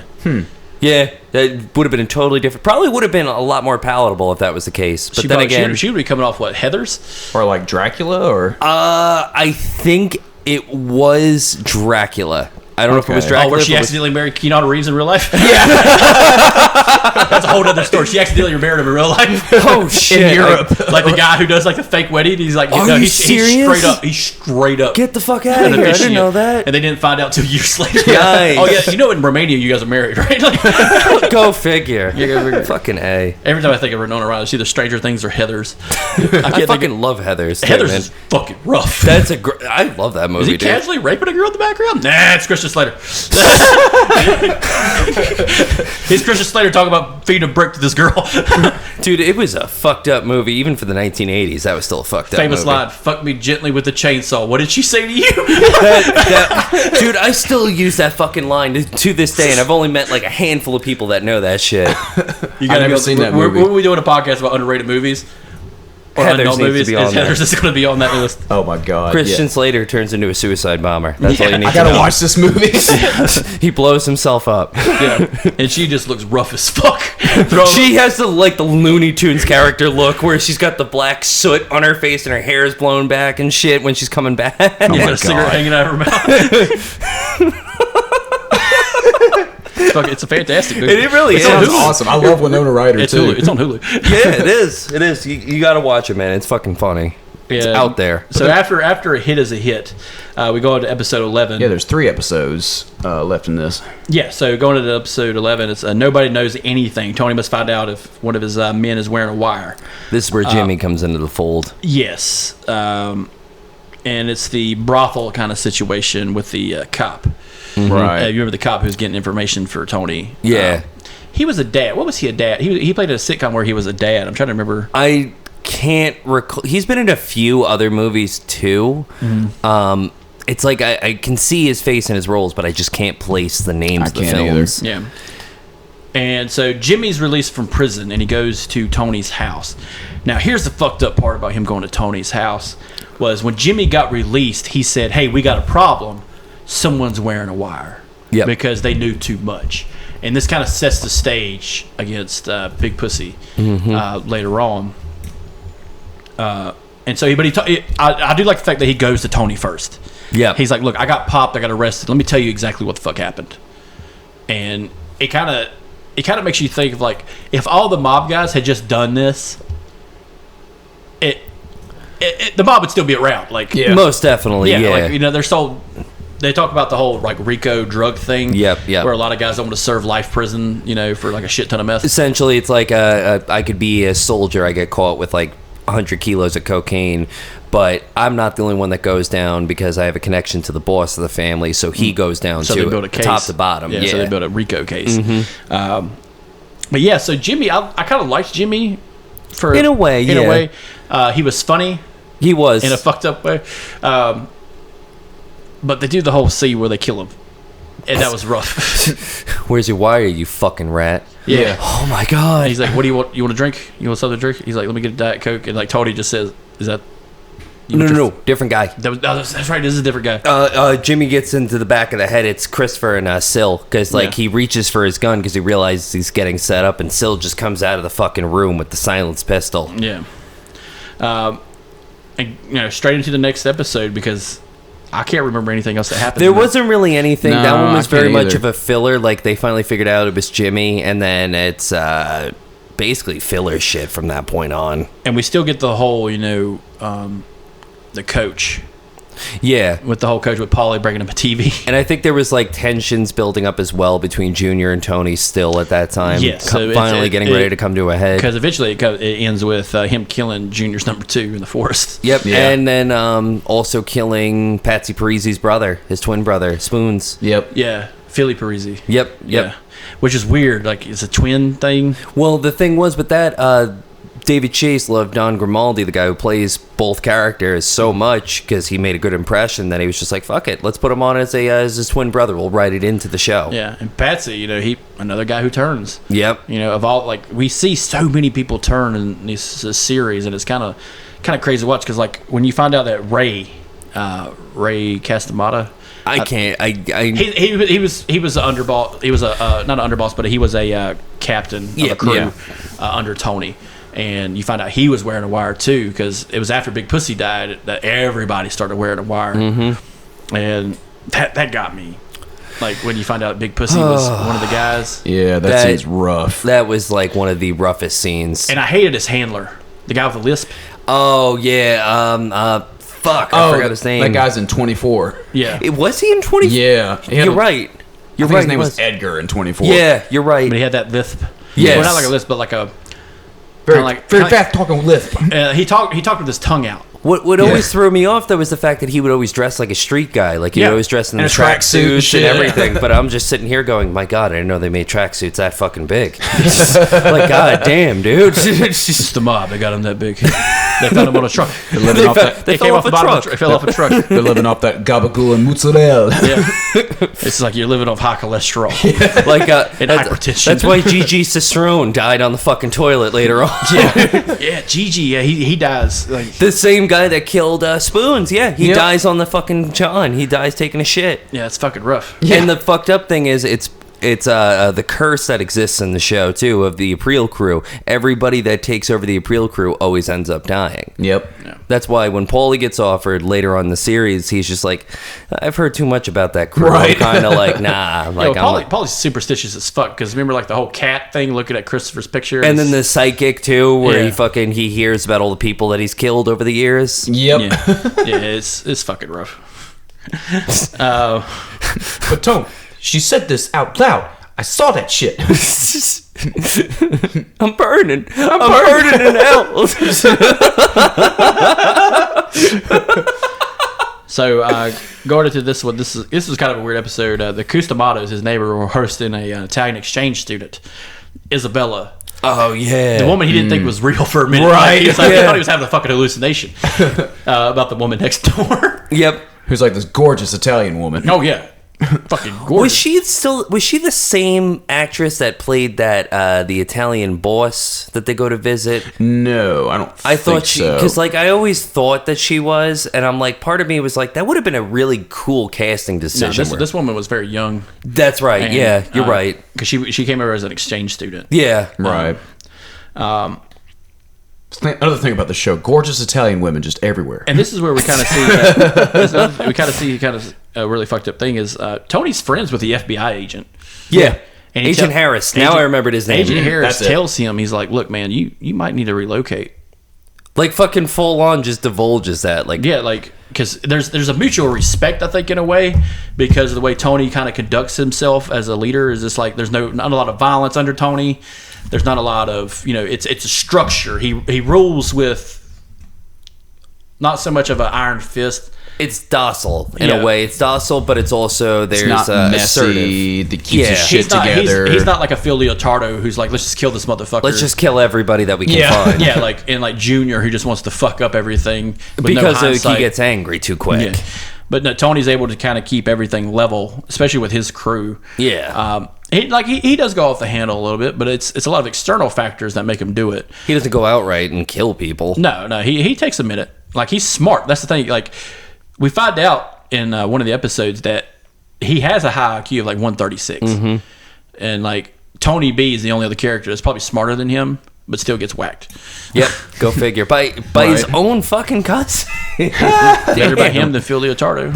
Yeah, because Phil would have tortured him. Yeah, because Phil's a piece of shit. Yeah, it's, go figure. And a whole theory about him the being a Shah of call. Iran. Yeah, the Shah of Iran. Goddamn right. I fucking love that. Can you believe that cocksucker called me the Shah of Iran? And like Butch is looking at him trying not to laugh, but he's like going, nah, I can't see it. But it's like, Butch, don't fucking lie. You could see that shit instantly. And the fucked up thing is, I'm like, does he look like the Shah of Iran? I looked him up and I'm like, holy fucking he does- shit. yeah, he It's looks like like the- spitting image. The Butcher of Iran. Yeah, he looks like the Butcher of Iran. fucking Billy Bats. Oh, that I told about that. I think what would have been funny if, like, when he got killed or he got shot in the head, is if somebody just ran up, shot box, bow. Yes. Now you go home and get your fucking shine box. Oh god. That's a weird fuck. Go to the Goodfellas just real quick. Just leave. Just No. fucking leave. Well, dude, have you ever heard the story about that whole fucking thing too? Like Like the true story. the actual like they got it almost to a T right, but the fucked up thing is Billy Bats, the actual guy, should have seen that coming. because they come back with fucking vinyl bags, like the body bags, like the mattress bags from back in the day. What was like Billy Bat saying? Like, oh, what are you doing with those? He was drunk. That was the fucked up thing. Jimmy hung out there for a while, and then Tommy.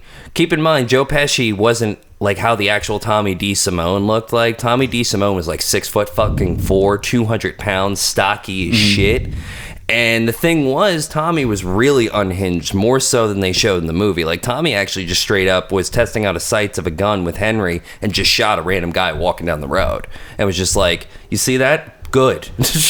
Just psychopath. Like, you fucking psychopath. So it's no wonder why he got whacked. And also with Henry and Jimmy, they didn't get killed because of the fact that they didn't fly off the fucking handle. Dude, we should do a deep dive into Goodfellas. Oh, like, dude, on I'd an love episode to. too, especially with like what happened with Henry Hill, like in real I'd life love afterwards to. too. Him going back to prison and shit. Yeah, that shit was wild. Coming on Howard Stern. And Yeah, dude. Henry's drunk again and he's making his way up. Yeah. Like, nobody stopped him. They just let him go. Exactly. He's getting like voicemails from guys going like, "Oh, we listening to you right now, you fucking stool pigeon." Oh my god, I love that fucking episode. And he doesn't even care. He's laughing his ass off, drunk as shit, opening up another beer, sitting there too. Sorry, I didn't mean to go off the track, man. No, you're fucking fine. But yeah, so this is where this next to last episode is the Cusimano golf thing. Okay. So Tony, this is kind of funny. Like, Cusimano's buddies had kind of were using Tony for like a storyteller type situation. Yeah, they were using him for entertainment, like their plaything. And he didn't like that at all. No, even That shit hurt him. Yeah, and then because they're asking him stuff like, "Hey Tony, do you know John Gotti?" Just dumb shit like that. Yeah, I knew John. I bid against him for an ice cream truck, and I lost because John outbid me. And do you know, the whole time he drove away, he just kept ringing the bell of that truck. And he's fucking with it the whole time. And their fucking faces are priceless. They're like, oh. Well, I like what he does to Cusimano in this episode. He fills a box with sand and wraps it. I need you to hide something Hey, for me. you mind doing me a solid and holding this for me? And he's like, you don't have to open it. Just hold on to it for me. I'll come back and get it. And it's the whole like. It reminds me of the Henry Hill. Here, hide this. And it's just like I would have just loved, like turned a fucking like over on just like, and I would have said, "Turn me on." Fucking Cusimano. Just a narration, just real quick. He talks to Lorraine Bracco too, and he goes like, "Reminds me of this one kid we made fun of, with a little slow in the head." But he had the thing. What do you call that? The cleft palate. Yeah. So She's very nice about it. Yeah. And it's like, you shut the fuck up, Karen. You are a psycho, just like I cannot see her as Melfi a lot of times. Well, dude, the fucked up thing is the real Karen was fucking Paul. And like what the real shit that happened when Henry's in prison. Paul Sorvino's character, Paul. I forgot his last name right now. It's escaping me, but it's Cicero. Paul Cicero. He was actually sleeping with Karen while Henry was in prison. Oh shit! I didn't know this. Yeah, he was in. The reason why Tommy got whacked, like the real reason why, is because he tried to rape Karen, and Paul fucking did not like that at all. So he gave him up to the Gambinos about Billy Bats. That's how it all boiled down. I can't wait to do a deep dive into Goodfellas. There's a lot of cool shit I learned about that just watching interviews and read. I love mob stuff. I'd love to do a deep dive on Goodfellas. That Guinea Fest. Much like this. Much like this. I will say. I love that they talk about Goodfellas. Oh, that fucking Guinea Fest. It's like half the cast is in the show. Yeah. Like, damn, dude, have some respect. Like, Vincent Pastore, who played Big Puss, is in fucking Goodfellas for like 2 seconds. Yeah, he's the one moving the coats into the place. Larry Barisi's character, his actor, he's the guy who owns the fucking club that gets his ass kicked by Joe Pesci. Yeah, and Mo. Yep, Mo's in it. Yep. Karen, handful of other characters. I'm trying to remember. You can't. It's kind of hard to say all of them. Oh, dude, no, you're fine. There's a lot of people that are like interchangeable throughout that. Frank Vincent, who played Phil Leotardo. Yep, and Billy Bats, Phil Leotardo for sure. And so going into the last one, this is where Jimmy gets whacked. Jimmy Altieri. Going into the last episode, episode 13. I Dream of Jeannie Cusimano, which I think is just fucking hilarious because this is just 2 episodes of fucking with his neighbor. Yeah. The fucked up thing is that his neighbor's wife, Jeannie Cusimano, her sister is like one of the higher ups in the FBI too, which is even fucking worse. Yeah, so she he's works like, for the Justice Department. That's right, that's right. And he's like playing with fire. So like this whole, like the first time I watched this season, I was like, fuck, dude, he's really poking the bear now. Well, like that's what I kind of liked about it was like it's that shock and awe. Yeah. Of I can do whatever the fuck I want. This fly by night type thing. You know, he does live a very risky life. Oh yeah, he kind of has that Gotti vibe to him, but he's got more of a, I don't know if you ever really read anything on the Philly mob. The Irishman touches on it, but they don't touch on Nicky Scarfo, who was kind of like that. He was just a little bit more like Phil Leotardo meets Tony Soprano. Like, we're gonna kill fucking everybody that I have the slightest paranoia might be a rat or somebody that's gonna fuck me over. Yeah. No loose ends. No loose ends. Yeah. For real. You fucking rat. just choking some dude out. I think one of the funny things is that, you know, they don't really touch on about like all their business parts of it. No, it's they like don't. how they sneak into businesses. Like going back to episode 1 and 2 where that guy he beats up, they kind of, Tony's smart enough to say, hey, I'll tell you what, let's make a fake doctor's office, and what you're going to do is you're going to write fake HMO payouts. Yep. And it's like, that's a brilliant fucking idea. I mean, it's kind of like the gas scheme that happened in the 70s and 80s. Dude ended up making a whole bunch of shell companies, essentially charged less than what they were charging for a dollar on the gallon of gas. Took that money and just put it out the back door. Made way more. Practically made, I think, like $10 million each month. So you do the fucking math. Anything where you can make when cash is involved. Oh, dude, it's easy, like laundering money. There's a lot of your turnkey stuff. Like that'd be the only reason I'd open up arcade. Oh, really? Oh, you got arcade? Yeah. It's not busy today. Man, that's why. How much you making last month? $100,000. How the fuck did you? Don't ask questions. We have Miss Pac-Man. We have Miss Pac-Man. Iconic, great game. You ever play it? Great game. Go play it. It's broke every Tuesday. Well, that's why they base all their shit out of strip club too. Yeah, it's cash heavy. You just hear screams coming from the back room. What was that? Miss Pac-Man. Nah, we got a new girl back here working on the pole position. Pole position? What is this? 1985? Maybe you should leave. Get the fuck out of here. I'll tell you what. He hand him like a thing of quarters. Hey, why don't you go play RoboCop versus Terminator? The old Datacom fucking arcade. You know that Miss Pac-Man's a real whore. She's a hooah, Tony. She's a hooah. Oh, when we get to Ralph Ciparetto, oh my god, we're gonna have a field. That'd be a 3-hour long episode. Joe Pantoliano is my favorite, man. Oh my fucking he's god, so great, but what a piece of shit he's character. Like a piece of shit, but possibly the greatest piece of shit ever. so many weird circumstances around Ralph Ciparetto. He was how did the kid get hit by an arrow? They're playing Lord of the Rings outside. Yeah. That's how you get impaled by a fucking arrow. Oh, what are you, a fucking animal rights activist? You eat sausage and peppers by the carload. Just that was the initial fucking that was what killed him with that last line.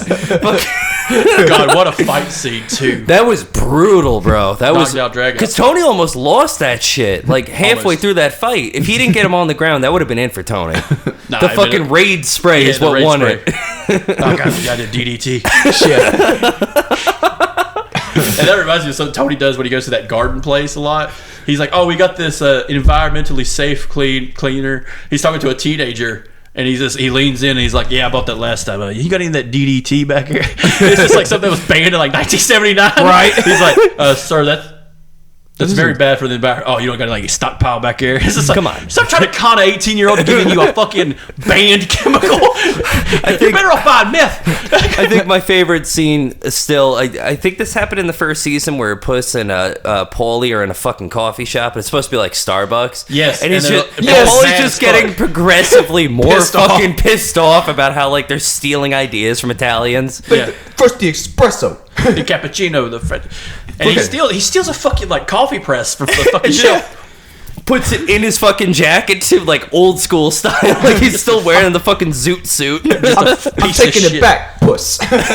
I like Big Pussy approaching that girl at the register. He's like, hey, hon, my friend, because the whole premise was they're looking for a teacher's car. Yep. Yeah, this is like episode 2. It's AJ's science teacher. Yeah. And they kind of like do a meta joke about Big Pussy because like AJ's like, yeah, my uncle Big Pussy found this. Your Uncle Pussy? He's like, yeah, he works in cars. He's like, oh wow.